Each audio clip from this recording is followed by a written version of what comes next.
Ayura daw ni Pangilinan. Inamin na dati si Ate Ella niya ang nagtatanungan niya kung okay ang kanyang forma. Pero ngayon may jowa na daw siyang pagtatanungan.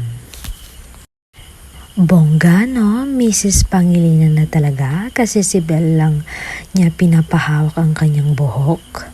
Ngayon, humingi na ng opinyon pagdating sa kanyang forma. For sure, madami pang susunod. Kay Belle talaga siya tinamaan.